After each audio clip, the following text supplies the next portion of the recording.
Bonjour à tous, bienvenue à ce grand débat, grand oral écho dans le cadre des régionales. Le public se connecte tranquillement, donc je vous laisse arriver pour cet échange. Je suis Caroline Néron, je suis la directrice générale du mouvement Impact France, qui réunit tous les entrepreneurs engagés dans la transformation sociale et écologique. Et je suis vraiment ravie d'animer et de lancer ce débat qui réunit différentes organisations qui ont choisi de se fédérer et de porter ce moment d'échange en commun pour pouvoir échanger avec tous les candidats au régional sur leurs engagements pour que l'économie de demain en Île-de-France soit une économie qui s'axe sur la transformation sociale et écologique, qui parie sur cette transformation pour se développer, pour se consolider et pour se projeter dans l'avenir. Alors, nous avons l'honneur d'accueillir aujourd'hui Alexandra Dublanche, qui est donc la vice-présidente de la région Île-de-France en charge de l'économie aujourd'hui et qui représente la liste Île-de-France Rassemblée avec Valérie Pécresse. Audrey Pulvar, qui est aujourd'hui adjointe à la mairie de Paris, mais surtout candidate pour la liste Île-de-France en commun. Julien Bayou, qui est secrétaire national Europe Écologie Les Verts et candidat pour la liste L'écologie, évidemment. Laurent Saint-Martin, rapporteur général de la Commission des finances, de l'économie générale et du contrôle budgétaire, donc sur des sujets qui nous intéressent, mais candidat pour la liste Envie d'Île-de-France de la majorité présidentielle, et Sophia Chikirou, qui est présidente de l'International et responsable du volet développement économique de la liste portée par Clémentine Autain pour pouvoir vivre en Île-de-France. Et donc, nous vous remercions tous d'avoir accepté cet échange qui n'est pas un débat entre vous sur l'économie de demain, mais un débat que vous avez accepté en direct, en live et sans filtre, avec des entrepreneurs engagés dans le territoire. Et donc, le format, ça va être que chaque candidat va répondre aux questions d'entrepreneurs, de deux entrepreneurs qui ont accepté de préparer avec nous ce débat, mais surtout de pouvoir aussi répondre aux questions du public présent dans un second temps. Donc, chaque candidat va pouvoir avoir un moment privilégié et pouvoir faire état, bien sûr, de ses propositions et puis répondre aux propositions qui ont été faites en commun par toutes nos organisations, car normalement, vous avez dû recevoir et lire les propositions que nous avons déjà initiées ensemble. Alors, cet échange est coporté par 5 réseaux représentés aujourd'hui par leurs entrepreneurs adhérents, que je remercie beaucoup parce qu'ils ont pris du temps et de l'énergie pour préparer ce débat et pour le préparer ensemble. Et donc, porter une voix commune, des propositions communes pour qu'elles soient cohérentes et puis qu'elles puissent avoir plus de force. Donc, seront présents Emmanuel Bardin, qui représente aujourd'hui Bilab France, la branche française de Bicorp, et qui est cofondateur de Lemon Tree. Sylvain Coutier, qui est vice-président de l'UNEA et président du groupe ATF. Olivier Flamand, le président du CORAS Île-de-France et directeur général de l'APSV. Louise Fourquet, qui est ambassadrice du mouvement Impact France en Île-de-France et présidente de Baluchon. Mélanie Tisserand-Berger, présidente du CJD Île-de-France et fondatrice de EMS Audit. Daphna Mouchnik, ambassadrice santé du mouvement Impact France et chef d'entreprise de l'entreprise Logivitae. Jean Moreau, le coprésident du mouvement Impact France, président de Phoenix. Sébastien Rouchon, adhérent du CJD Paris et président de Rouchon Paris. Eva Sadoun, la coprésidente du mouvement Impact France et présidente de l'ITA.co, et Félix Demont, qui est ambassadeur du mouvement Impact France et fondateur de Vendredi. Donc, merci à tous encore de votre mobilisation aujourd'hui. Chaque entrepreneur aura l'occasion d'adresser une question à un candidat et nous prendrons vos questions aussi. Évidemment, vous n'hésitez pas dans le module questions-réponses en bas de votre écran. Donc, vous pouvez dès maintenant et tout au long du débat faire remonter vos questions qui seront après que j'aurai l'honneur de poser pour vous. Nous souhaitons poser et porter aujourd'hui la voix des entrepreneurs qui s'engagent et qui sont historiquement engagés sur ces enjeux de transformation, mais qui aussi ont l'ambition de pouvoir accompagner l'ensemble des entreprises et l'ensemble de l'économie à se transformer.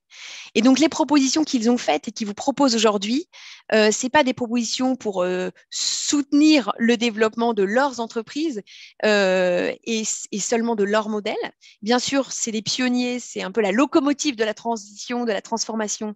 Donc, l'idée, c'est qu'ils puissent être de plus en plus nombreux et qu'ils puissent jouer ce rôle pleinement en Île-de-France.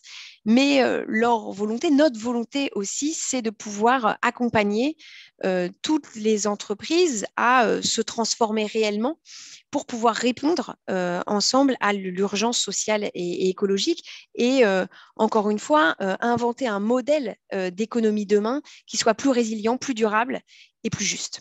En ça, on a trois grandes mesures qui nous paraissent essentielles et qui sont particulièrement du ressort de la région et sur lesquelles on va pouvoir vous interroger et échanger de manière plus approfondie.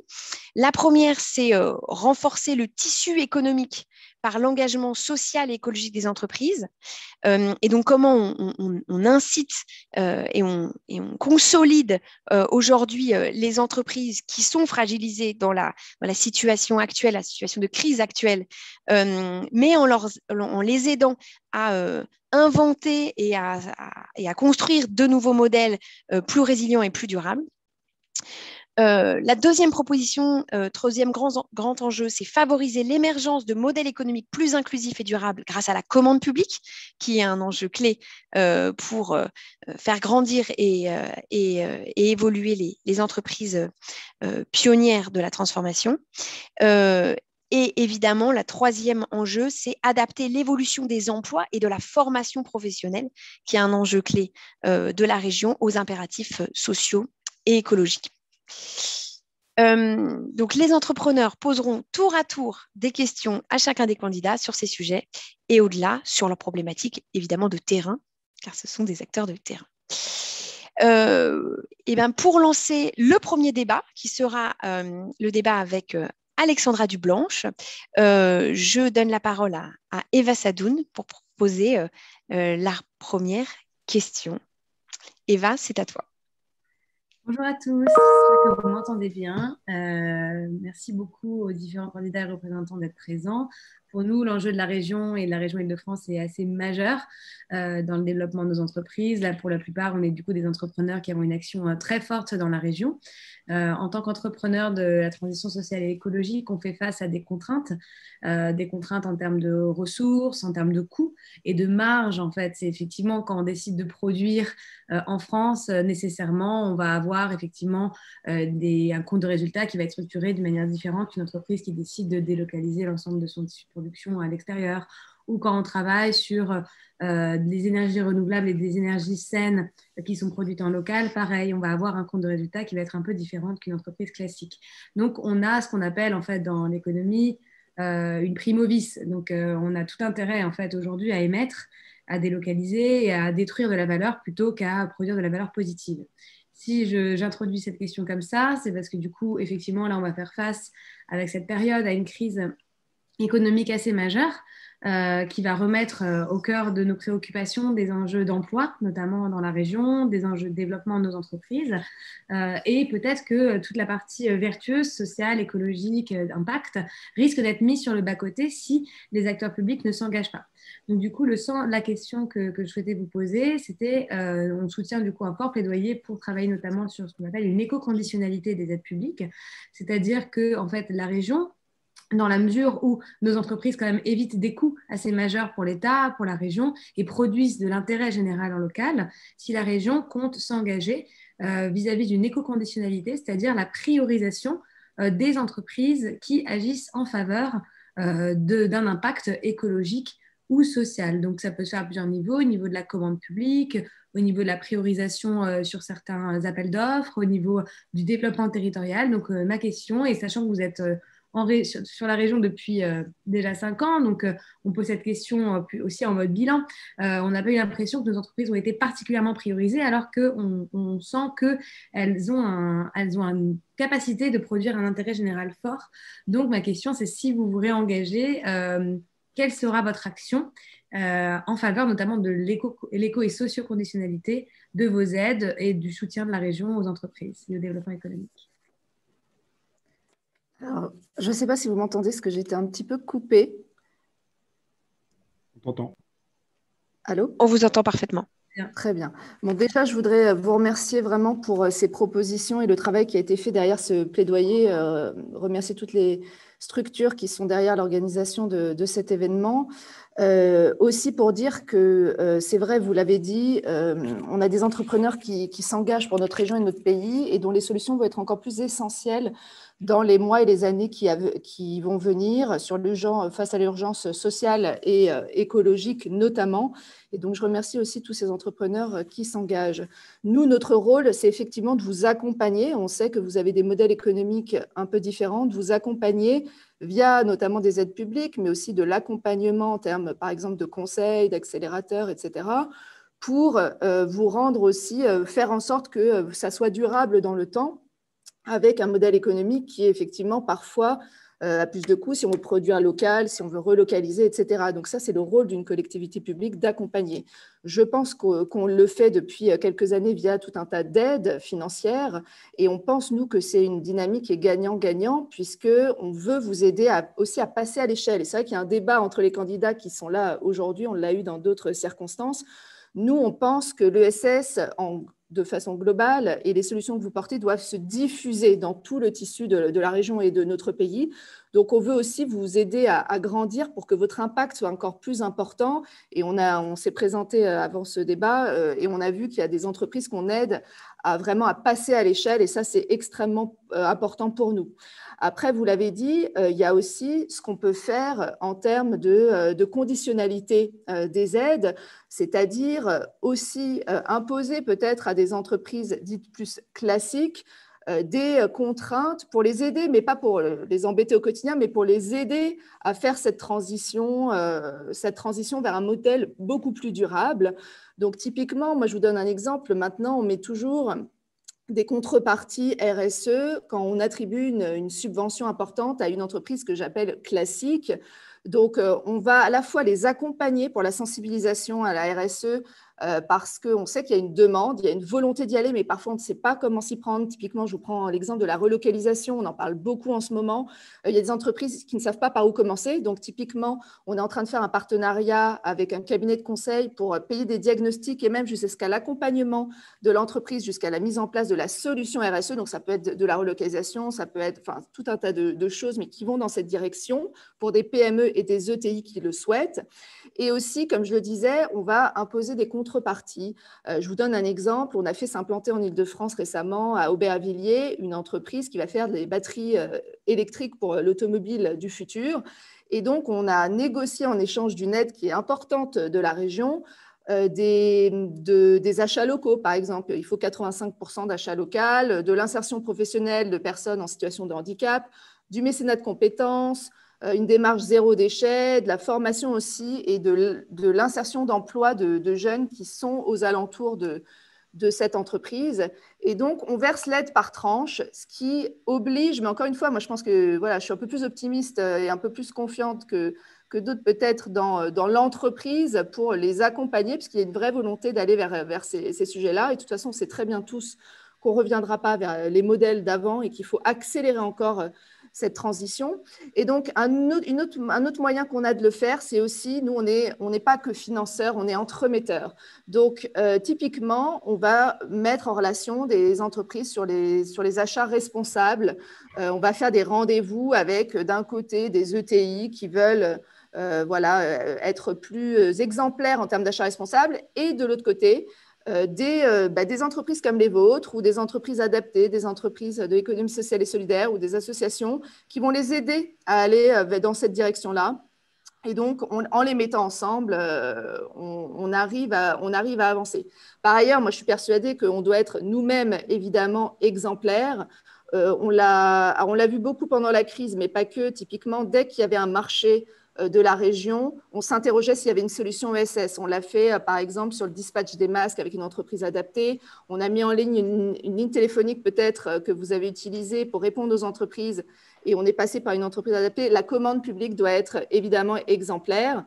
Et donc, c'est ce qu'on fait aussi par d'autres biais. Typiquement, quand on consacre 10 milliards d'euros aux dépenses qui ont un impact positif sur l'environnement entre 2020 et 2024, on agit concrètement sur notre environnement direct. On a désormais, grâce au vote d'un Small Business Act en 2017, 80% de nos fournisseurs qui sont des TPE, des PME franciliennes. Et une autre chose dont on est très fiers, c'est qu'on a 100% des emprunts qui sont maintenant des emprunts durables. On était à 35% en 2015. On a été la première structure publique à émettre une obligation verte et responsable en Europe il y a quelques années. Toutes nos émissions depuis 2016 sont sous ce format et la présidente s'est engagée à ce que toutes les futures le soient. On a un stock de dette qui est à 80% vert et responsable. Donc, vous voyez tout ça pour vous dire qu'il y a des exemples pour vous montrer qu'on veut aussi, évidemment, être région exemplaire, passer des marchés, agir via la commande publique avec des grands projets qui vont arriver comme les JO, comme Grand Paris Express. Voilà. Pardon, mais je me permets de rebondir parce que je sais que Sylvain Coutier a une question justement sur la commande publique qui va nous permettre d'approfondir justement ce que vous venez de dire. Je laisse Sylvain se présenter et la poser. Oui, donc, Sylvain Coutier, un dirigeant de groupe ATF, qui intervient dans l'économie circulaire sur le réemploi de matériel informatique et télécom, donc dirigeant d'entreprise adaptée, et également vice-président de l'UNEA en charge des achats inclusifs.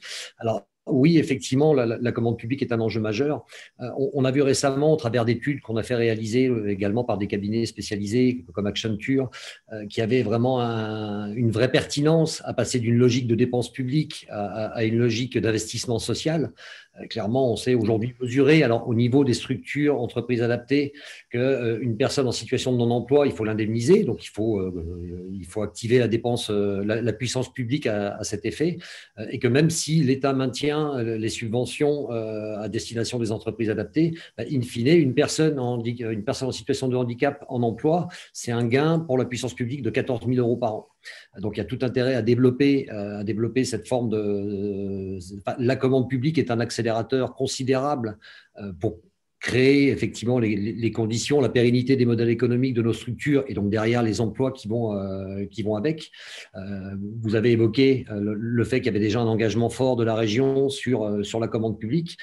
Est-ce que nous, on souhaiterait effectivement que ça aille encore un peu plus loin, qu'on parle également aujourd'hui de clauses inclusives, qu'on puisse systématiquement mettre des clauses sociales et environnementales dans l'ensemble des appels d'offres, peut-être considérer de manière plus importante, dans des proportions plus importantes, les notations des offres, qu'elles soient fondées réellement, encore une fois de manière plus importante, sur des critères sociaux et environnementaux. Peut-être également d'avoir un rôle avec l'ensemble des acteurs, des entreprises d'impact, sur la formation à la fois des élus et des acheteurs, finalement pour qu'il y ait une meilleure connaissance de tout notre écosystème et puis que ça puisse faciliter la mise en relation et déboucher sur des marchés porteurs, à la fois encore mettant en avant la responsabilité sociétale de la région et puis encore une fois nos structures, à partir du moment où on génère de l'activité, on pérennise nos modèles et on crée de l'emploi et donc on a de l'impact. Alors, je vous rejoins totalement. On est persuadé effectivement que la commande publique est un levier essentiel. Moi, ce que je peux vous assurer, c'est que déjà à l'heure actuelle, juste pour revenir sur la situation, tous les leviers du Code des marchés publics qui permettent de favoriser des achats plus inclusifs sont activés par la région. Donc déjà, par exemple, tous les marchés BTP de la région, ils comportent des clauses sociales. Et quand vous réfléchissez au fait, la compétence qu'on a en matière d'investissement dans les lycées, typiquement, les volumes sont très importants et ça ne peut que se renforcer à l'avenir puisque Valérie Pécresse s'est engagée à poursuivre cette rénovation de tous les lycées d'Île-de-France. C'est à peu près 900 millions d'euros qui ont été annoncés en début d'année, qui vont continuer pour un plan d'investissement dans les lycées qui est environ de 6 milliards. Donc, il faut se saisir de ce levier de commande publique pour y arriver. Donc, nous, voilà, tous les marchés BTP de la région comportent des clauses sociales. On utilise aussi le mécanisme du Code des marchés publics, des marchés réservés. On l'a encore fait récemment sur un marché de fourniture, de plateau repas. Donc, c'est vraiment à tous les niveaux. C'est à la fois de l'investissement lourd, mais même sur des choses du quotidien où on veut vraiment agir. Et sur les critères de performance sociale, la région Île-de-France était la première collectivité à utiliser ce mécanisme. C'est-à-dire, comme vous le dites, et puis ça revient un peu à la première question, où parfois vous avez plus de mal à être compétitif dans ce genre de marché public, ça veut dire qu'on inclut dans la notation du marché le fait de faire de l'insertion. Et donc ça veut dire que même si vous n'avez pas l'offre la moins chère, ce qui est tout à fait compréhensible vu ce que vous faites par ailleurs, eh bien, vous pouvez quand même remporter le marché. Donc on a été la première région à utiliser ce mécanisme. Sur les clauses environnementales et sociales, nous, on a créé le GIP Maximilien. Donc, le but, c'était justement de fédérer les acheteurs publics de la région et de promouvoir les bonnes pratiques en termes d'achat. C'est quand même 11 milliards de commandes publiques qui sont dans ce GIP Maximilien, qui représentent le GIP Maximilien. Et le but, c'est justement d'aider les acheteurs publics à mieux intégrer les clauses sociales et environnementales dans les marchés. Ça rejoint ce que je disais sur les entreprises. Il y a des entreprises qui veulent y aller, qui ne savent pas comment s'y prendre. On les accompagne, pareil, sur les acheteurs publics. Et donc, ça veut dire, là aussi, je vous rejoins sur la formation. C'est important. On a formé en 2019 300 agents publics pour les sensibiliser justement aux pratiques d'achat responsables. On a fait, bon, je n'ai pas le temps de rentrer dans le détail, mais en tout cas, il faut aller encore plus loin. Je suis d'accord. Ce que je vous disais aussi tout à l'heure, la question des achats responsables, tout nouveau marché de la région qui est passé en lien, par exemple, avec le Covid, devait profiter si une offre existait à l'ESS. Je vous ai donné quelques exemples. Et donc, pour la suite, moi, je vous rejoins. La région peut prendre l'engagement aujourd'hui devant vous d'amplifier la mise en œuvre de ces critères via des objectifs qui sont assignés aux appels d'offres passés par le GIP Maximilien. 100%, honnêtement, je préfère être réaliste, je ne sais pas. Il faut y travailler, mais en tout cas, il faut continuer sur cette progression qui a commencé il y a quelques années maintenant. Eh ben, merci beaucoup. Merci pour ces réponses claires. Et du coup, oui, vas-y Sylvain. Je voulais préciser effectivement qu'on a beaucoup travaillé tous ensemble. Et l'UNEA a porté une loi qui a permis la modification du Code des marchés publics. Et aujourd'hui, quand on parle de marchés réservés, il y avait des marchés réservés pour les entreprises adaptées, il y avait des marchés réservés pour les entreprises d'insertion. Et aujourd'hui, il y a également la possibilité de réserver des marchés sur le mix des deux, c'est-à-dire d'avoir une réponse commune entre entreprises adaptées et entreprises d'insertion, ce qui ouvre encore plus le champ des possibles. Voilà, je vous remercie. Merci à vous. Merci beaucoup de votre participation, Alexandra Dublanche. Et du coup, je donne la parole pour notre deuxième séquence d'échange avec Audrey Pulvar à Jean Moreau, le coprésident du mouvement Impact France. Merci Caroline. Bonjour Madame Pulvar, bonjour Jean.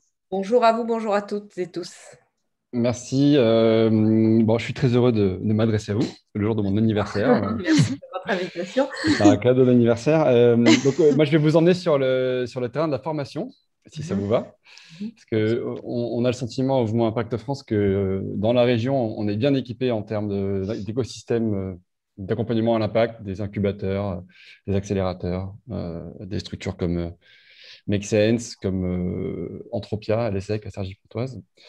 Et notre question, c'est comment on peut capitaliser sur cette expertise pour faire en sorte qu'on accélère et on fasse encore évoluer la formation des dirigeants d'entreprise, à la fois dans les entrepreneurs, les PME, puis les grands groupes, pour catalyser la transition et aller plus vite. Donc, comment on passe à l'échelle en termes de formation, de sensibilisation autour de nos enjeux communs? Alors, il y a plusieurs aspects qui correspondent à notre philosophie et l'alternative que nous voulons porter avec cette campagne. Il y a plusieurs aspects de réponse à votre question. Je vais commencer par le plus loin et venir au plus proche. Le plus loin, pourquoi ?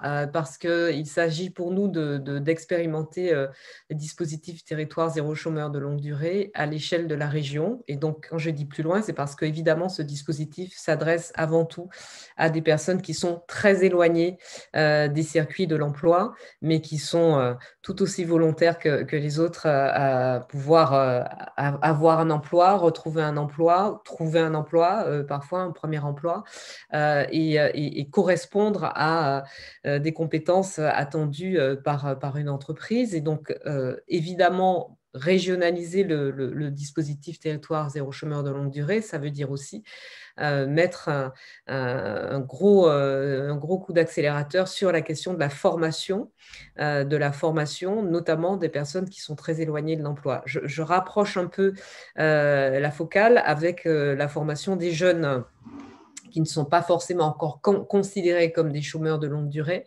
mais qui sont soit des jeunes décrocheurs, soit des jeunes qui n'ont pas décroché, mais qui sont sortis du système scolaire sans formation et qui ne se réinvestissent pas pour diverses raisons dans un système classique de formation. Ils font partie de notre priorité en termes de formation et d'emploi. Nous avons d'une part pour ambition de relancer le dispositif d'emploi tremplin, de créer des emplois que nous avons appelés des emplois à rebond vert, mais des emplois à rebond de la transition écologique et solidaire, au moins 10 000 par an qui vont concerner des jeunes qui s'insèrent dans les formations liées à la transition écologique et solidaire, dans des associations, dans des ONG, dans des petites entreprises ou chez des artisans. Nous prévoyons aussi la création d'un corps civil du service civique, donc là qui serait une façon d'orienter les jeunes du service civique vers les entreprises de l'économie sociale et solidaire et vers les entreprises de la transition écologique et solidaire. Mais je considère que l'ESS, c'est un maillon très, très important de la transition. Donc, je mêle un peu les deux. Et puis, par ailleurs, sur la question de la formation, non seulement des chefs ou chefs d'entreprise qui veulent continuer de se perfectionner, mais aussi des personnels de la région ou des élus. Là aussi, on prévoit un certain nombre de dispositifs pour aider à la transition en fait, globale de la région, à la fois à travers sa démocratie représentative, à la fois avec son personnel administratif, ses agents administratifs pour mieux accompagner les entreprises et à la fois dispenser, on en parlait il y a une dizaine de jours justement dans un débat avec l'ESS, des formations, des accompagnements de chefs d'entreprise, par exemple, pour déposer des dossiers de demande d'aide ou de demande de subvention, pour organiser des écosystèmes vertueux entre entreprises dans des incubateurs ou améliorer les liaisons entre les uns et les autres. On a un dispositif qui nous tient particulièrement à cœur, c'est dans le contexte de plus ou moins sortie de la crise Covid. Enfin, on va quitter le contexte de crise sanitaire pour entrer dans un contexte de crise économique et de crise sociale important, puisque ce n'est pas à vous que j'apprendrai que l'Île-de-France est particulièrement touchée, même s'il y a un grand dynamisme, même si beaucoup d'entreprises se sont adaptées, ont résisté, quand même un certain nombre de Franciliennes et de Franciliens, que ce soit côté chef d'entreprise, que ce soit côté collaborateurs, collaboratrices, qui ont la sensation d'avoir perdu des revenus et puis d'avoir perdu aussi des opportunités et des marchés. Donc, nous voulons créer une banque publique régionale d'investissement qui serait l'outil d'une synergie entre partenaires financiers et de sélection de projets stratégiques pour aider les entreprises qui sont en situation difficile, éviter le maximum de faillites et de destruction d'emplois. Nous voulons capitaliser cette banque avec 1 milliard d'euros sur 5 ans en co-investissement avec des fonds privés, c'est-à-dire 200 millions d'euros par an, moitié région, moitié investisseurs privés. Et l'idée, c'est d'investir dans des filières stratégiques et d'avenir, comme la santé publique, les énergies renouvelables, le réemploi, le recyclage et tout le secteur de l'économie sociale et solidaire dont nous voulons faire un acteur majeur de l'économie francilienne. Et alors, puis, justement, je me permets si vous coupez parce que c'est justement la question très en lien avec la question que va vous poser Mélanie Berger, qui est la présidente du CJD en Île-de-France et qui justement voulait vous interroger sur cette partie, l'économie de demain, le lien avec la relocalisation pour faire projeter l'économie d'Île-de-France sur des lendemains plus joyeux. Mélanie, je te laisse la parole. Oui, merci. Alors, petit élément de contexte pour introduire ma question. Il y a un peu plus d'un an, au premier confinement, on a été face à une situation dramatique où on a vu des soignants qui n'avaient rien pour se protéger avec des problèmes d'approvisionnement en blouse. Et à l'initiative de 5 chefs d'entreprise du CJD, il a été monté un collectif qui s'est appelé les Blues pour l'hôpital. Et ces Blues pour l'hôpital ont réuni 1500 bénévoles, couturières, livreurs, des industriels qui ont découpé de la toile pour qu'on fabrique des blouses à fournir à ces hôpitaux. Donc 1500 bénévoles, 60 000 blouses qui ont été délivrées dans les hôpitaux de l'Île-de-France.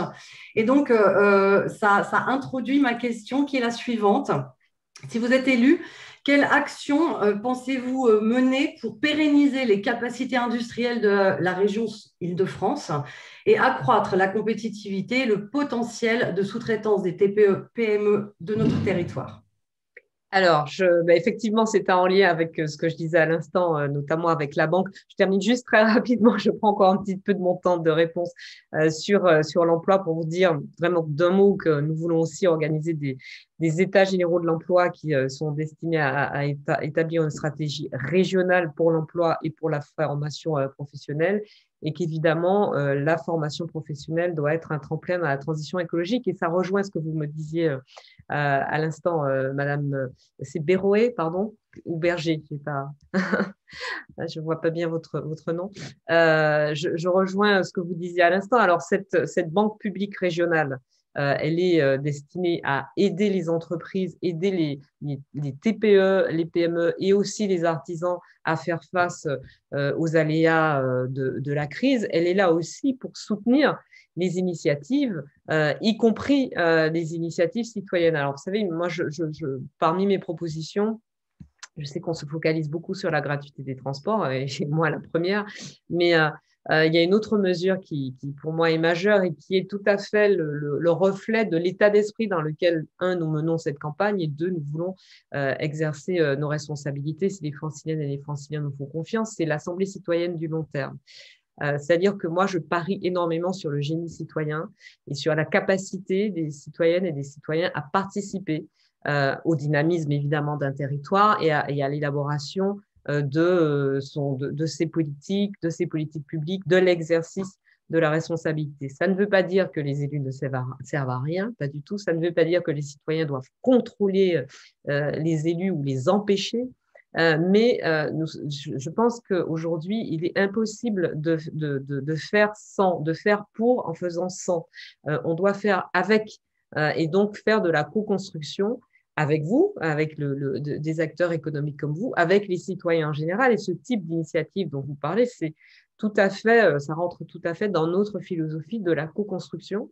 Alors, l'idée, c'est pas non plus, parce que je me méfie de cela, de se décharger finalement sur les citoyens et les citoyennes de responsabilités qui théoriquement incombent à la force publique. Il faut que l'institution continue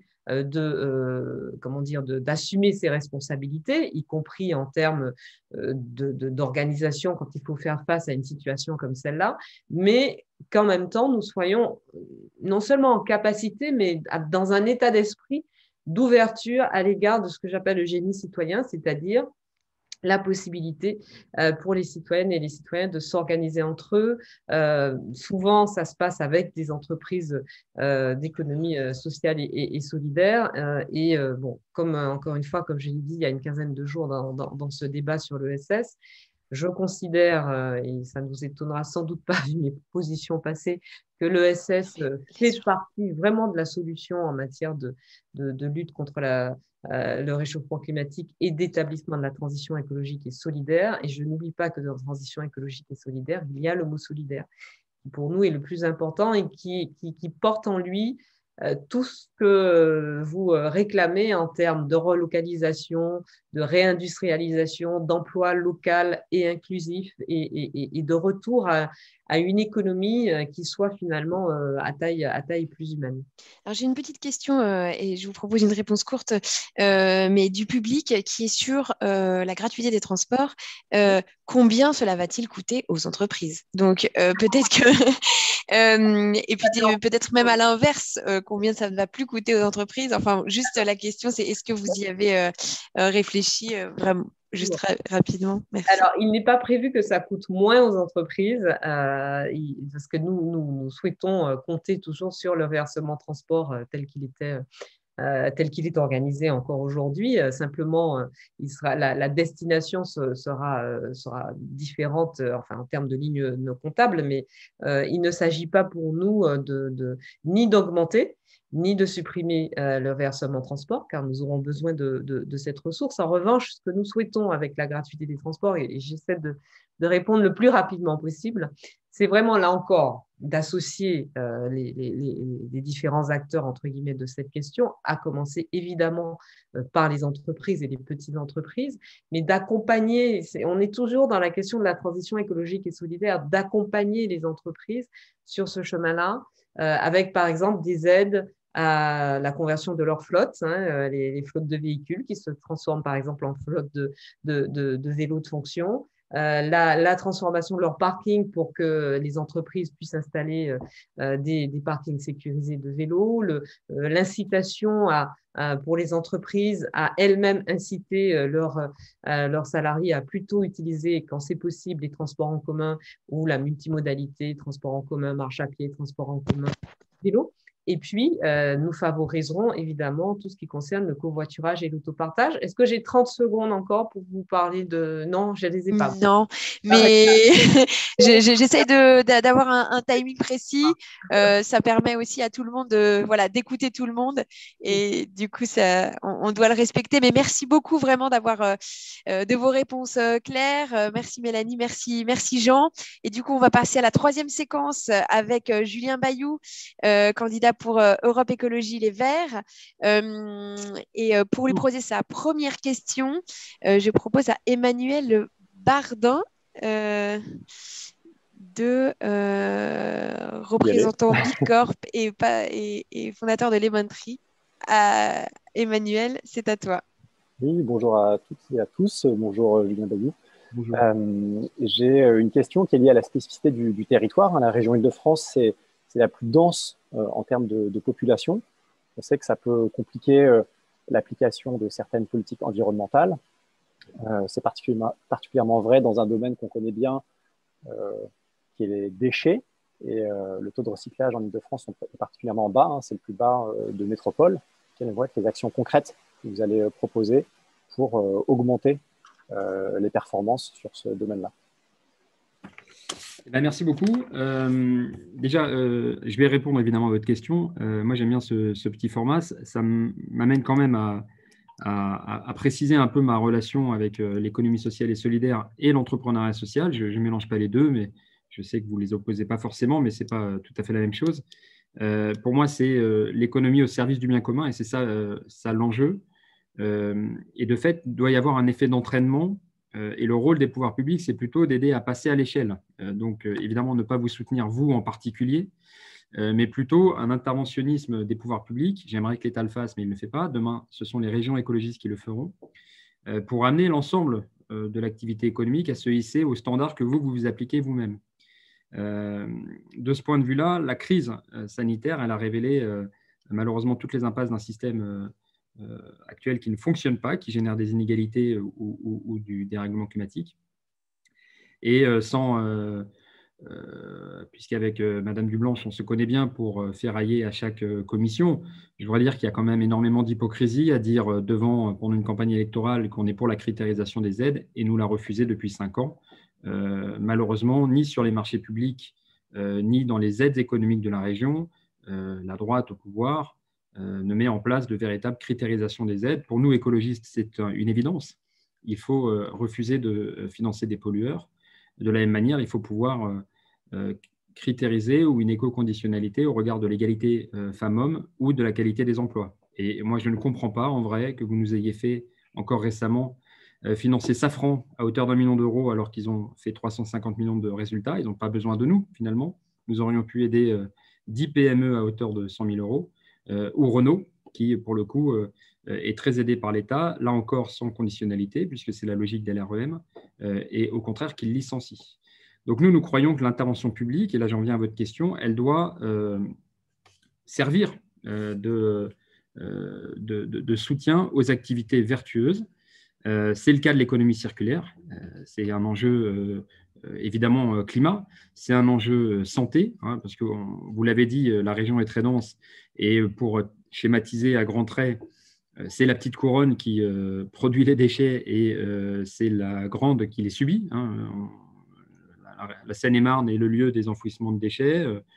Les déchets qui sont produits à Paris sont brûlés à Ivry ou à Créteil, sans qu'on ait d'informations très précises sur les particules que ça dégage. Donc, il y a un enjeu de santé également. Et puis, c'est un enjeu d'emploi. Il y a beaucoup plus d'emplois dans le recyclage et surtout le réemploi, la réutilisation, la réduction des déchets, que dans l'enfouissement ou l'incinération. Quand on en discute avec Zero Waste ou avec les acteurs, on nous parle de 30 fois plus d'emplois. C'est aussi enfin un enjeu pour le porte-monnaie, parce qu'évidemment, si on agit sur la réduction des déchets et le fait qu'on puisse réparer les objets plutôt que les jeter, évidemment, c'est mieux pour le porte-monnaie. J'ai encore mon aspirateur qui m'a lâché récemment. Bref, aujourd'hui, le sujet n'est pas du tout pris au sérieux. On est encore qualifié de utopique quand on souhaite développer les ressourceries. Nous en voulons une pour 10 000 habitants. Je considère que le plan de réduction et de gestion des déchets est hors les clous. La loi fixe des objectifs que le PRGPD de l'Île-de-France ne permet pas, n'envisage même pas d'atteindre. Nous nous mobilisons contre la reconstruction de l'incinérateur d'Ivry. On pense qu'avec le plan BOM, pour baisse des ordures ménagères, nous pouvons créer plus d'emplois et réduire les déchets. Donc pour nous, c'est absolument essentiel. Il faut aller, par exemple, comme c'est le cas à Grenoble, sur la tarification incitative.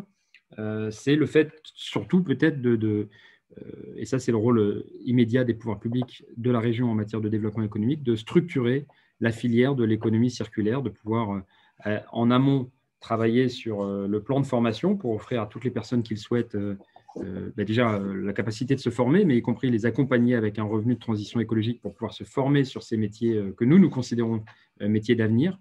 Tout ce qui est intensif en emploi est bon pour le climat. C'est le cas de l'agriculture, c'est le cas de l'économie sociale et solidaire, c'est le cas des renouvelables, c'est le cas des transports, c'est le cas de la rénovation thermique. Donc, il y a énormément d'emplois à aller chercher. Nous les chiffrons à 200 000 pour la région Île-de-France.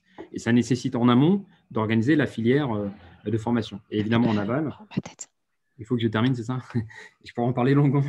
Évidemment, en aval, d'organiser les filières, de travailler sur la récupération des déchets organiques qui peuvent aussi servir pour notre agriculture. Enfin bref, le chantier est immense et il est en particulier compliqué par le Grand Paris Express qui va générer beaucoup de déchets. Tout ce qu'on a eu comme idée au niveau national et régional, c'est d'aller les mettre dans le 91. Là encore, une surface agricole de plusieurs centaines d'hectares qui va être noyée sous 8 mètres de gravats. Nous voulons protéger les terres agricoles et limiter la production de déchets. Pour nous, c'est le bon sens, finalement, en action. Et c'est d'ailleurs, ça rejoint pleinement les préconisations de la Convention citoyenne pour le climat. Et pour surveiller cette application, nous avons Annick Pata, une membre des 150 sur la liste dans les Yvelines.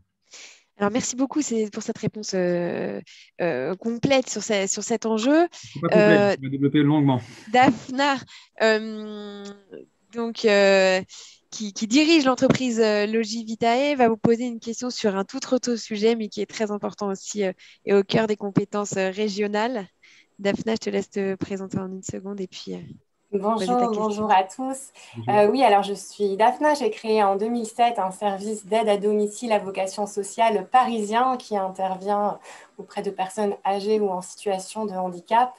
Nous aidons quotidiennement 800 personnes à pouvoir rester chez elles dans les meilleures conditions possibles. Et pour ce faire, je ne suis pas seule, je suis entourée de 160 salariés en première ligne, même au-delà de la crise sanitaire que nous traversons. Je suis également membre du mouvement Impact France et ambassadrice des questions santé et solidarité. Et donc, ma question est un peu à tiroir. La région a en charge le développement économique de son territoire. Pourtant, elle paraît loin, parfois inaccessible pour les entreprises comme la mienne. Comment pensez-vous pouvoir vous rapprocher des acteurs économiques que nous sommes? Et par ailleurs, le rôle essentiel que la région porte en matière de formation, particulièrement précieux sur des métiers en forte tension, et là vous voyez à quoi je fais référence, semble extrêmement, enfin en tout cas pour un chef d'entreprise comme moi qui a la tête dans le guidon, compliqué et fastidieux à mobiliser. Êtes-vous porteur de solutions facilitantes et rapides pour que les dispositifs arrivent plus simplement jusqu'à nous? Merci beaucoup. Déjà, bravo pour votre travail. Nous, on est, y compris parce que j'ai dû passer par là en tant que tuteur de ma grand-mère. Le maintien à domicile des personnes dépendantes est absolument crucial, une question même de dignité. Je suis convaincu qu'elle a pu finir ses jours chez elle plus heureuse que si elle avait été renvoyée en EHPAD. Et évidemment, ça pose aussi une question d'accès finalement à ce qui est une forme de service public. Le fait qu'en perte d'autonomie, il y a des services nécessaires qui soient beaucoup plus chers pour une partie de la population, alors que ça n'est pas un luxe, c'est la base. Donc, il y a un enjeu de maintien des personnes dépendantes chez elles. C'est une logique qu'on porte avec Claude Boulanger qui appelle ça « Mon EHPAD chez moi ». Et il y a un enjeu d'encadrement des emplois de services à domicile pour éviter qu'il y ait des tarifs absolument excluants. Ce n'était pas le cœur de votre… Et non, parce que ça, c'est effectivement de la responsabilité du département. Alors, je n'ai pas osé vous solliciter sur ce sujet. Mais sur l'aspect soutien aux entreprises, donc je l'ai dit, pour nous, il s'agit de critériser et donc de distinguer selon finalement l'impact social et donc de moins aider des entreprises qui n'en ont pas besoin ou qui ont des activités qui ne sont pas vertueuses. Donc, il y a un enjeu d'aller au contraire accompagner, bonifier les entreprises qui ont un impact social, environnemental et autres.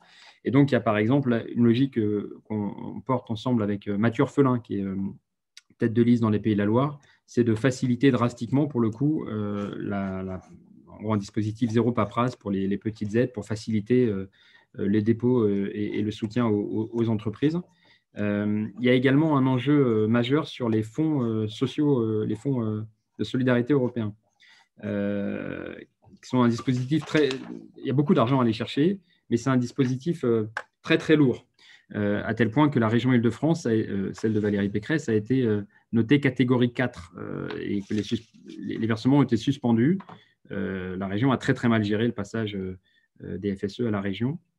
Et donc, il y a un enjeu de muscler le service d'accompagnement pour que les porteurs de projets puissent se consacrer au projet, en fait, plutôt qu'à la gestion. Et enfin, là aussi, je suis vraiment désolé, Madame Dublanche, de vous contredire, mais votre Small Business Act, il est que de papier. La CPME le dit. Votre Small Business Act, il n'existe pas. Et nous voulons le mettre en acte. Et ça passe par l'allotissement des marchés publics. Quand on pense à la rénovation des lycées aujourd'hui, sur lequel la région a beaucoup de retard, il y a beaucoup de lycées vétustes, eh bien, le fait d'allotir les marchés permet d'éviter que ça soit toujours les mêmes, Bouygues, Vinci, Eiffage, pour ne pas les nommer, qui récupèrent ces marchés. Donc, le fait d'allotir fait un peu plus de travail pour les services de la région, mais permet à des petites structures de pouvoir bénéficier de la commande publique. C'est un enjeu pour les territoires, c'est un enjeu d'emploi. Et c'est par ailleurs ces PME qui innovent, qui investissent et qui payent plus d'impôts en général que les grands groupes, comme vous le savez. Enfin, il y a l'enjeu de la formation sanitaire et sociale que nous voulons faciliter, développer et rendre gratuite parce que ces métiers en tension, on le voit. C'est d'ailleurs la journée internationale des infirmières. Je tiens à leur tirer évidemment un coup de chapeau. Et donc, nous voulons accroître et développer ces filières. Et enfin, c'est le fonds que nous appelons le fonds de confiance vert, doté d'un budget de 500 millions d'euros pour soutenir très spécifiquement et accompagner les entreprises. Vous voyez, il y a la critérisation des aides et par ailleurs l'appui à l'entrepreneuriat social et écolo sur toutes les filières dont j'ai parlé, celles qui font le lien entre emploi, santé et écologie. C'est la rénovation thermique, c'est l'agroécologie, c'est l'économie circulaire et beaucoup d'autres. Merci beaucoup de ces réponses à nos questions. Du coup, on va passer à à la quatrième partie de notre débat avec Laurent Saint-Martin, qui est candidat de la majorité présidentielle et qui va répondre aux questions de deux entrepreneurs, Louise Fourquet, qui est présidente de Baluchon, ambassadrice du mouvement Impact France, et Olivier Flamand, qui est directeur de l'APSV, l'association de prévention de la Villette, et président de Coras Île-de-France. Alors, bonjour, monsieur Saint-Martin. Bonjour. Et Louise, je te donne la parole pour cette première question. Bonjour, je suis Louise Fourquet, présidente de Baluchon, qui est un groupe d'entreprises d'insertion et d'entreprises sociales autour de la transition alimentaire. Alors, ma question pour vous, elle porte sur l'acception de l'innovation. En matière d'innovation, la région, elle s'est jusqu'à maintenant alignée avec l'acception européenne du terme innovation, qui ne couvre que l'innovation technologique.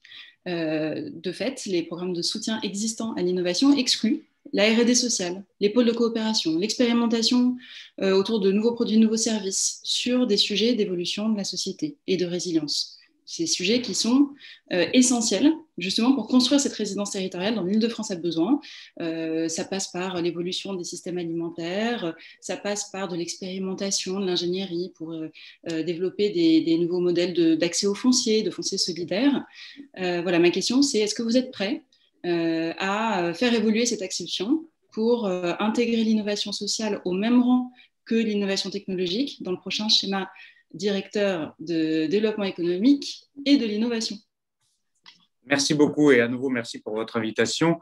Merci pour votre question. La réponse est tout de suite oui, mais je vais expliquer pourquoi.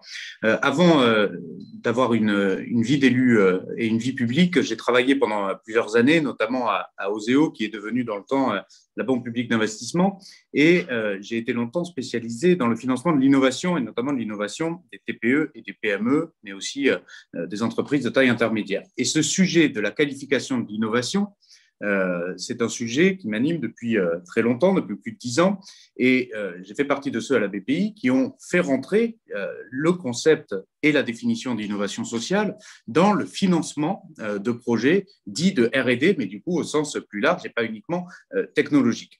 Ce sont des notions qui font qu'aujourd'hui, quand vous avez des projets d'innovation sociale, vous devenez éligible à des aides à l'innovation issue de la Banque publique d'investissement.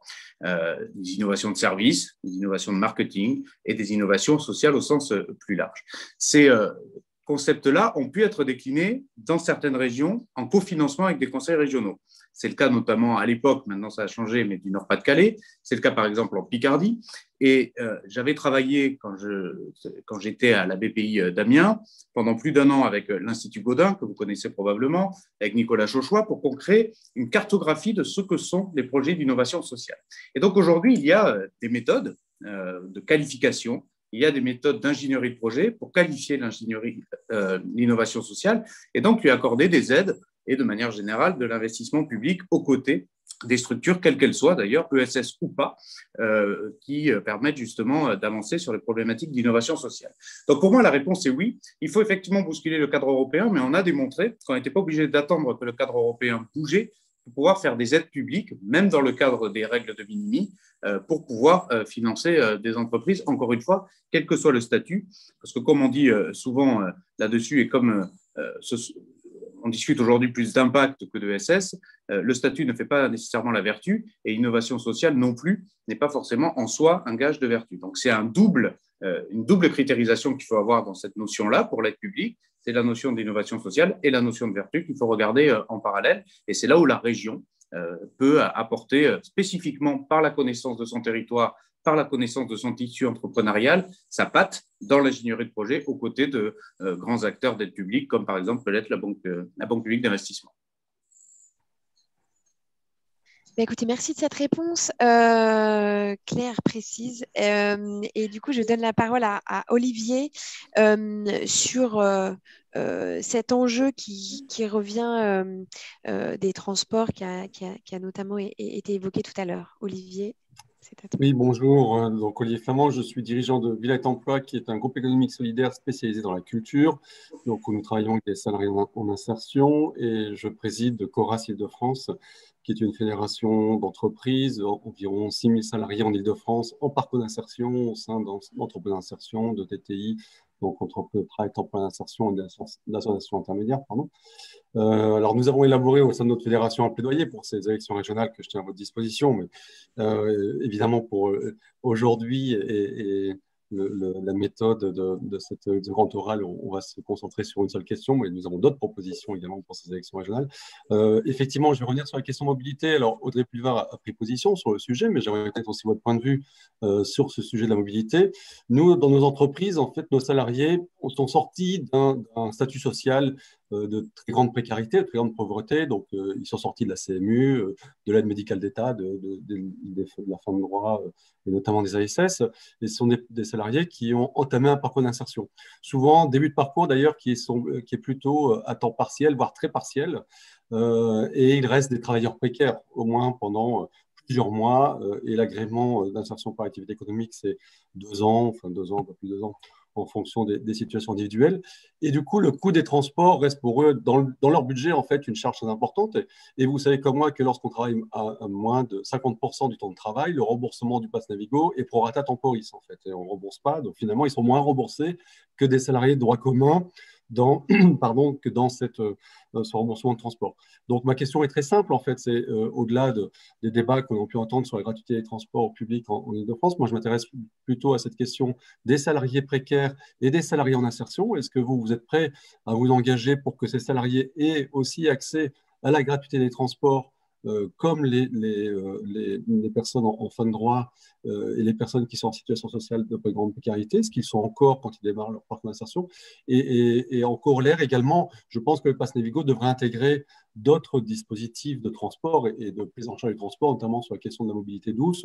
Dans nos structures et dans nos entreprises, les salariés développent assez peu ou sont assez peu conquis par le développement du vélo et l'usage du vélo. C'est un coût important, hein, cette question du vélo. Et aujourd'hui, il me semble que c'est une question qui est socialement construite, le fait de favoriser la mobilité douce, que l'on voit peu apparaître chez nos salariés. Merci de votre réponse. Merci à vous. Depuis le début de cette campagne concernant la tarification et la gratuité des transports, j'ai toujours eu le même discours, c'est-à-dire que si je m'oppose à la gratuité totale des transports pour des raisons de manque de ressources pour Île-de-France Mobilité qui ne me paraît pas responsable à avoir, et surtout sur une inefficacité démontrée du report modal vers les mobilités de la motorisation vers les transports en commun, je ne me suis jamais opposé à l'élargissement de la tarification sociale. Et je pense effectivement que les profils que vous présentez sont typiquement des profils dans lesquels on doit pouvoir élargir la tarification sociale. Donc la réponse est oui, mais il ne faut pas confondre cibler des publics dans un temps limité par rapport à des parcours de vie, parce que c'est ça qui m'intéresse moi quand on fait de la tarification sociale, c'est pour ne pas les gréver justement dans une mobilité, mais qui n'est pas qu'une mobilité physique, qui est aussi une mobilité sociale, pouvoir aller passer des entretiens, pouvoir effectivement commencer un travail, pouvoir évoluer et s'émanciper dans la vie. Là-dessus, j'ai toujours dit que j'étais favorable à l'ouverture de tarification sociale, voire à la gratuité pour un certain nombre de profils. Je précise juste que la tarification sociale existe pour un certain nombre de profils, n'est pas déjà totalement absent, mais je pense que nous devons effectivement l'élargir. À ne pas confondre avec la gratuité pour tous, qui aujourd'hui, à mon sens, n'est pas la priorité, et la priorité doit être de préserver cette recette-là. Et moi, j'irai même un peu plus loin, je ne suis pas stricto sensus opposé à ce que demain le versement mobilité évolue, si et seulement si il est fait pour aller permettre à un certain nombre de publics de bénéficier de tarification sociale, si toutefois le plan de financement ne permettait pas de l'équilibrer lui-même. Toutes les propositions que je fais sur les sujets des mobilités seront toujours chiffrées et toujours équilibrées budgétairement. Je pense que c'est très, très important de le dire aux Franciliens. Alors, merci. Comme vous tenez parfaitement le timing, j'ai le temps de vous poser une question du public. Merci. Et du coup, il y a une question qui est remontée en lien aussi avec le débat précédent sur la formation, sur comment on forme différemment aujourd'hui les dirigeants et les managers pour qu'ils fassent évoluer concrètement le modèle d'entreprise et les critères aussi de réussite. Est-ce que là-dessus, vous avez une proposition ? Oui, alors, sur la formation, d'abord, avant de parler de formation stricto sensus, je voudrais qu'on parle aussi de d'accompagnement, de développement et d'incubateurs de structures. Il y a aujourd'hui beaucoup d'incubateurs et beaucoup de structures d'accompagnement qui mettent de plus en plus en exergue l'ensemble des critères de ESG et l'ensemble des critères qui font l'impact social, écologique et de gouvernance. Je rappelle toujours que celui de la gouvernance est, à mon sens, extrêmement important dans l'innovation sociale, justement, dont parlait Madame Fourquet. Aujourd'hui, vous avez des incubateurs et des structures d'accompagnement qui sont spécialisés dans l'impact, et c'est très bien, il faut les accompagner. Il y en a aussi qui sont plus classiques, mais qui mettent l'accent de plus en plus dans les critères ESG. Et là, je pense notamment à une structure que j'ai rencontrée la semaine dernière à La Défense qui s'appelle le SWAVE, notamment financée par la mairie de Paris, et qui a de plus en plus pour spécificité d'accompagner des jeunes entreprises innovantes sur des critères ESG, sur des critères impact.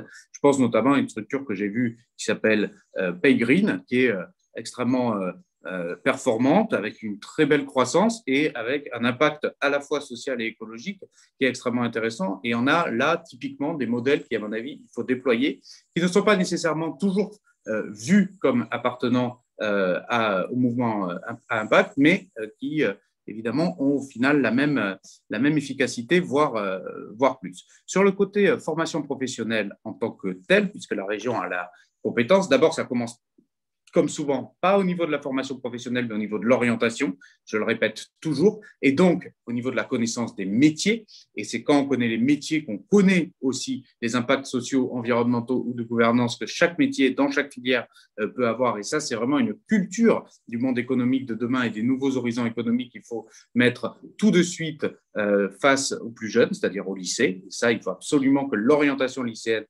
fasse beaucoup mieux connaître la problématique d'impact en économie. Et puis, évidemment, sur la formation professionnelle, il faut que systématiquement, l'ensemble des formations professionnelles prennent à leur compte les modules liés à l'impact écologique, social et de gouvernance.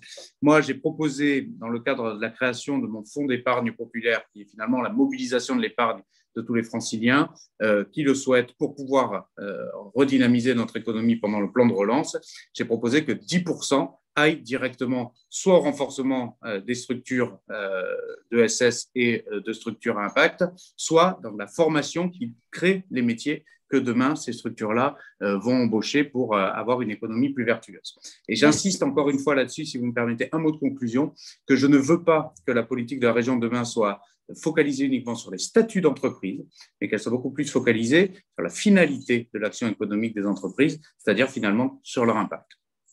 Merci beaucoup de vos réponses, d'avoir été là, à Louise aussi et à Olivier d'avoir préparé avec nous ce débat. Et on passe à la dernière séquence avec Sophia Chikirou qui s'occupe de toutes les questions économiques de la liste portée par Clémentine Autain. Excusez-moi, j'ai oublié. Vous m'entendez bien ? Parfaitement. Pouvoir vivre en Île-de-France. Voilà, j'ai retrouvé.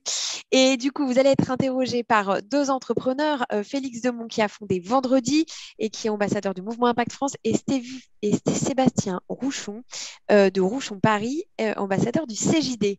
Et donc, Félix, je te laisse la parole pour la première question. Enchantée, Sophia, et bonjour à tous. Également. Merci le Mouvement Impact de contribuer à ça, c'est très très important. Juste pour remettre du contexte, chez Vendredi, donc on est une plateforme d'engagement citoyen. On permet à des entreprises de mettre en mouvement leurs collaborateurs sur les enjeux environnementaux, sociaux et sociétaux.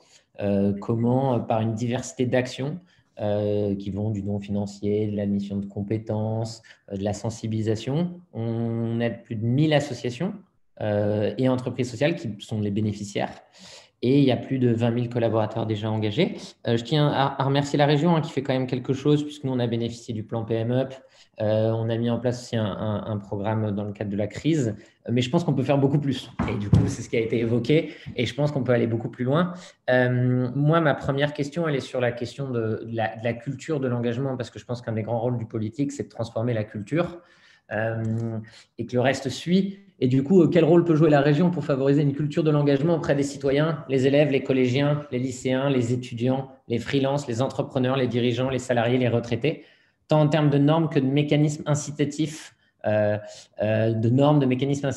de promotion d'un récit d'engagement positif. Et après, j'ai une deuxième question, parce que j'avais sollicité un peu la communauté vendredi, c'est quelle part de vos achats publics accorderez-vous à l'ESS, à l'économie à impact, avec quels critères d'attribution et quelles clauses sociales et environnementales? Mais ça, on en a déjà pas mal parlé. Oui, mais je n'ai pas les mêmes réponses forcément que les autres. Bon, merci en tout cas pour l'invitation. D'abord, ce que je voudrais dire, et pour répondre à la première question qui est fondamentale, moi, je représente une liste et un courant politique qui considère qu'on doit mener une bifurcation écologique et sociale de l'économie. C'est-à-dire qu'on doit changer nos modes de production, de distribution, pour in fine changer nos modes de consommation. On veut mettre fin au productivisme et au consumérisme, par exemple. Donc, cela ne peut pas se faire en étant décrété par le haut. Ça, c'est une conviction qui est très forte chez nous. On ne peut agir que par la mobilisation populaire. Et quand on parle de mobilisation populaire, ce n'est pas l'occupation de la rue, on sait faire, hein, mais ce n'est pas ça l'idée. La mobilisation populaire, pour nous, c'est la mobilisation des acteurs, de ceux qui, finalement, font au quotidien. Dans le cas qui nous intéresse, c'est-à-dire le développement économique, ce sont des acteurs qui sont divers, parfois avec des intérêts contradictoires. Donc, il faut une puissance publique aussi pour gérer tout ça. Ces acteurs, c'est à la fois des entreprises. Certaines ont des logiques qui ne sont pas celles que vous avez. Certaines entreprises ont des logiques que moi, je qualifie de supranationales, c'est-à-dire avec des intérêts qui sont, ou disons des logiques qui sont régies par des marchés financiers, par des intérêts d'actionnaires invisibles, hein, dont on ne connaît pas forcément l'identité quand on est dirigeant de l'entreprise. Et ces entreprises-là, aujourd'hui, sont les grandes gagnantes de la politique menée depuis 6 ans par Valérie Pécresse et 4 ans par Emmanuel Macron. Ce sont les entreprises du CAC 40. Certaines ont bénéficié de subventions alors même qu'elles détruisaient des emplois en Île-de-France. Certaines, pire que ça, ont bénéficié de subventions de 1 million d'euros pour faire de l'économie circulaire, alors même elles empêchaient des projets d'économie circulaire, je pense à Renault. Donc, ces entreprises-là, aujourd'hui, ce n'est pas celles qui sont dans le besoin, soyons clairs. Ensuite, il y a les entreprises, elles n'ont pas les mêmes intérêts que d'autres entreprises, notamment les vôtres, qui sont des entreprises qui sont dépendantes, on va dire, de réseaux circulaires, c'est-à-dire des réseaux circulaires qui peuvent être aussi bien des bassins économiques, que des réseaux, un réseau régional, national, européen, ou voire international, puisque vous savez qu'en Île-de-France, par exemple, notre industrie exporte l'essentiel de sa production. Donc, il y a des entreprises, il y a des associations qui sont des acteurs économiques pleins et entiers. Moi, quand je vois la production de richesse dans la région Île-de-France, je ne regarde pas, je ne me dis pas que tout est fait par les entreprises. Et non, les associations, elles sont de divers types, créent énormément de richesse. Et ce sont donc des acteurs économiques pleins et entiers. Dans le domaine culturel, notamment, elles sont dominantes. Et ensuite, il y a les salariés et les travailleurs non salariés. Il y en a plus de 6 millions en Île-de-France. Ces gens-là sont des acteurs essentiels. Et c'est pour ça que la formation professionnelle est très importante pour cela. Alors, vous me dites comment favoriser l'engagement dans un tel processus. Il faut que ça vienne pas de la direction de la présidence de la région Île-de-France. Il faut changer de vision.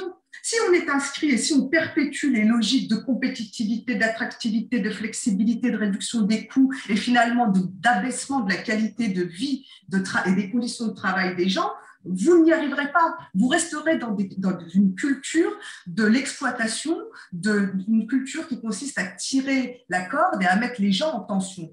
Donc, il faut changer cette culture-là au niveau, il faut changer ces logiques-là. Nous, on est pour mettre comme critère la qualité de vie des Franciliens en tête de nos critères et nos indicateurs. Ce qu'on veut, c'est pouvoir vivre en Île-de-France, y travailler, y évoluer, gagner notre vie. Il y a des gens qui sont dans des projets entrepreneuriaux. Moi, je fais partie des gens qui ont une entreprise. On a des logiques, bien sûr, de gagner de l'argent et de l'utiliser, en bonne partie pour le remettre souvent dans l'entreprise pour lui permettre de se développer. On ne rêve pas tous d'acheter la maison avec la piscine ou la énième voiture ou que sais-je encore. Donc, il faut voilà, changer complètement à ce niveau-là. Nous, on veut bifurquer, changer tout ça et placer la dignité au cœur du projet. Comment on mobilise ? Il faut bien sûr des instances d'échange, mais le premier acte mobilisateur, ce sera au mois de juin, quand les gens décideront si oui ou non ils veulent changer de système. Il ne se passera rien d'autre, vous ne faites pas d'illusions. Hein. Soit en juin, le vote permet de changer le système, c'est-à-dire c'est un vote pour une majorité qui a une ambition de transformation radicale de l'économie pour qu'elles répondent à l'urgence climatique, à l'urgence écologique et à l'urgence sociale, soit on continuera malheureusement et vous n'aurez pas de mobilisation, vous ne l'aurez pas, votre mobilisation pour l'engagement. Donc moi, c'est ce que je dis, c'est travailler déjà à ce niveau-là.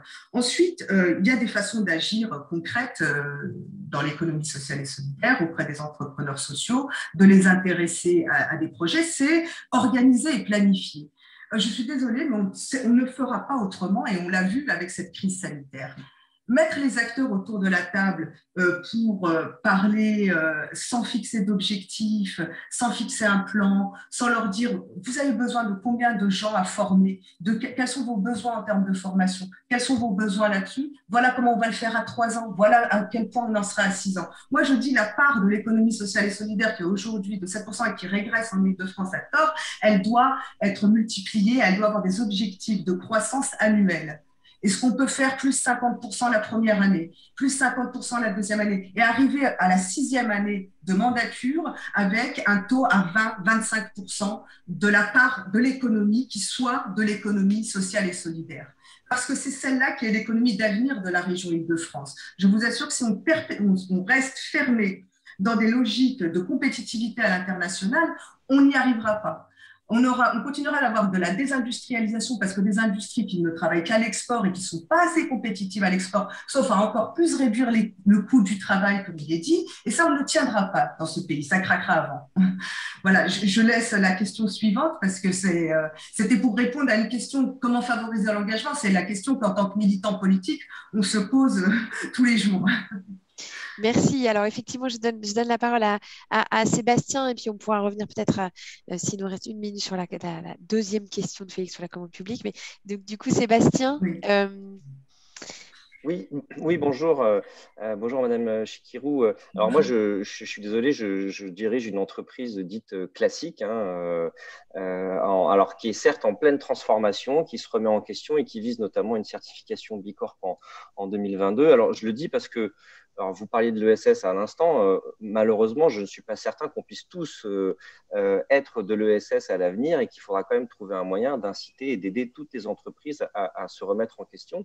Alors, effectivement, favoriser l'ESS, je suis tout à fait d'accord, mais comment on fait pour aider les autres entreprises à se remettre en question, à revoir leur modèle et à se transformer? Il y a plusieurs choses qu'on peut faire. D'abord, nous, par exemple, on défend l'idée alors vous n'êtes peut-être pas dans la production, vous êtes peut-être dans le service, mais sur la production, on défend l'idée d'un label produit en Île-de-France. Donc pour les entreprises agricoles, les entreprises industrielles, obtenir ce label, qui sera fondé bien sûr sur des critères sociaux et écologiques, des critères aussi de circuit court, en privilégié, mais pas seulement, il faut qu'ils puissent vendre aussi à l'extérieur, aux régions limitrophes et au pays et en Europe notamment. Donc ce label devra permettre de favoriser dans la commande publique, par exemple, des entreprises qui ont obtenu ce label. Ça, c'est très important. Je ne parle pas du soutien exceptionnel, mais qui doit être pérennisé là, sur au moins les 3 prochaines années aux entreprises suite à la crise sanitaire. Ça, je mets de côté cette question-là et on parle de façon globale sur comment on organise la bifurcation de l'économie d'un point de vue écologique et social. Il y a donc les critères de la commande publique, évidemment, sur laquelle il faut intervenir. Nous, par exemple, vous me dites, il y a des entreprises classiques qui veulent rester des entreprises classiques, mais il y a aussi des entreprises classiques qui, pour leur développement, peuvent être incités par la région à entrer dans des processus de transformation vers de l'ESS. Et l'ESS, c'est une économie qui est intéressante à tout point de vue, y compris quand on crée une entreprise, qu'on est chef d'entreprise, qu'on se vit d'abord comme un entrepreneur. L'ESS, ce n'est pas une économie à, disons, moyen de gamme. C'est une vraie économie, ce sont de vraies entreprises. Donc, il faut aussi les accompagner et les inciter à le faire. Par exemple, le seuil pour les entreprises agréées ESU, c'est de 5% dans les marchés publics. C'est un seuil légal qui date de 2015. Nous, on propose, même s'il est à 5%, d'en appliquer un à 10% pour les appels d'offres franciliens. Voilà. On propose aussi de donner un bonus aux entreprises qui entrent dans des logiques et des préoccupations écologiques. Par exemple, je ne sais plus dans quel domaine vous êtes, mais prenons souvent les entreprises de services ont un impact numérique et une pollution numérique considérable. Aujourd'hui, il y a un vrai besoin d'être informé pour tous les chefs d'entreprise et les salariés sur l'impact numérique, de la pollution numérique qu'ils engendrent quotidiennement, que ce soit via les boîtes mail. Alors, c'est parfois des petits gestes, comme on dit, mais qui peuvent changer beaucoup de choses. En Île-de-France, nous comptons 123 data centers, ce qui provoque une très forte consommation électrique. Comment on fait pour diminuer ça? Comment on fait... Donc, il y a une vraie sensibilisation à faire sur ces questions-là, un véritable accompagnement dans la transition numérique. Ça, c'est une première chose. Il y a aussi une autre façon d'intervenir auprès d'entreprises classiques, disons, comme la vôtre, qui veulent entrer dans des processus de transformation ou d'amélioration de leur performance écologique et sociale, c'est de les accompagner là où elles en ont besoin. Un des plus gros problèmes que rencontrent les entreprises en Île-de-France, qu'on a auditionné, qu'on a rencontré tout au long de cette campagne, c'est la question de l'accès au foncier. C'est un véritable enjeu. Donc, comment la région Île-de-France peut faciliter cela? Elle a la possibilité de construire des bâtiments, qui sont des logements par exemple, et de réserver, pourquoi pas, des rez-de-chaussée à des entreprises et de faire de la commande publique, qui soit de la commande, par exemple, la filière forêt et bois doit être privilégiée par la région. Donc, le conseil régional pourrait passer commande pour des constructions qui soient éco-responsables à la filière forêt et bois.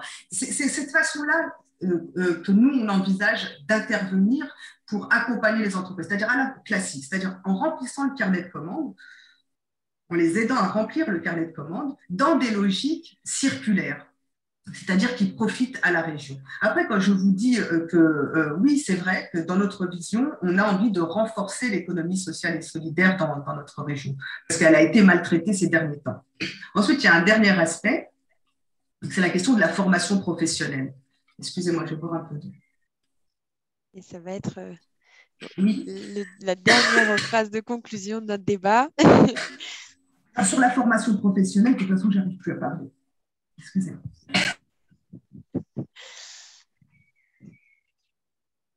C'est-à-dire que les candidats, je pense, parlent beaucoup en ce moment et sont très écoutés, mais du coup sollicités. Vous n'y arrivez plus. Eh bien, écoutez, en fait, vous pourrez répondre dans le chat. Je vous remercie beaucoup.